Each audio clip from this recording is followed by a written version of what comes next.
जो फिर गफार वसीलो विलन जो मोहम्मद मुचार लिखे अंग आणे अड़ायस उमार वेठी कैद काटिया सिठाणा सबर वयम रात पेरी अची कोट में विराज विछोड़े जड़ी चोट में जले जी सारो दुखिया डोट में दिस्यो माल माड़ियों करे हुल हशर बुधम रात बिय जो उमर जो अराज खिले वे तू खटते लाए दिल गर अज लगे कान केड़ो मरन खामर अज सफा साफ सुरवान कोठों कसर टिकण रात टी जोन मुख जुगा दिस्यो कोट बंगला लगई बुत बहा पखाजे पवारन जुड़ी बेस्त जा भला जोर भाया सबन खा सखर रात चौथी सुनी तू संभाल मंजे छो न मुझी चरी चाल गाल थिया जोर जालिम थिया बेहिजाब नाहे वस मुझो निभागीन दर उठे तो पर कयो जय कतल तबे पेर भाया मथे इन माल सुबह मंज सर त्यों थिए ख्वार खेल सत्य सेल छदियो ढके भर डमल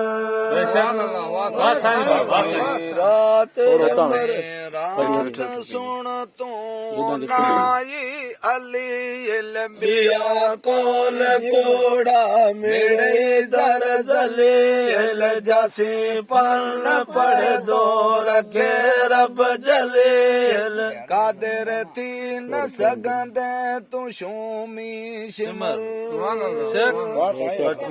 रात उमर तू खणी छड़ ख्याल चयो कर चंगल जो को तू कमाल दिए चरस चोखा मिठा बेमिसाल मिठायल मिठा क्या पुटन में पल रात लोड़ो उठा सब वतान मरी जे मुल्क ते मिहन क्या मडान पिया की पताशा सरबत सुराण मिठायल मिठा क्या पोठन मंझ पलर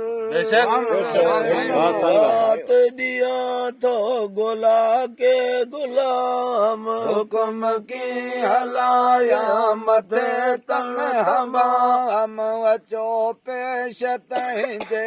उमर क्यों मुदाम तू तामीर ज़ादी बिया सब नफ़र नौ तैयार कम कना बधियो हथ खुदा ते तोबा पिना हुक्म की हलाया मथ पर दहना इहो मरक मारवी फिकाई फखर रात बार ही पुकारूं करे उमर ऐशयादा खंडू गुड़ भरे खड़े कियन आया उठाकू भरे उला बोड़ मान्यो चिलन जा जिगर वाह साईं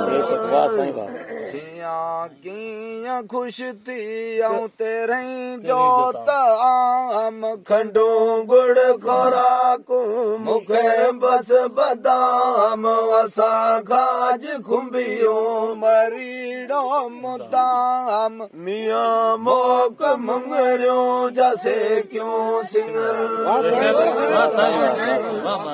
उनो माव मारी वतन दे हरी छॾे कोट बंगला बिठन दे ढरी चवे मल महमूद मारवी वरी पढ़ी पाक कलमो पली जे पर वाह वाह बेशक बेशक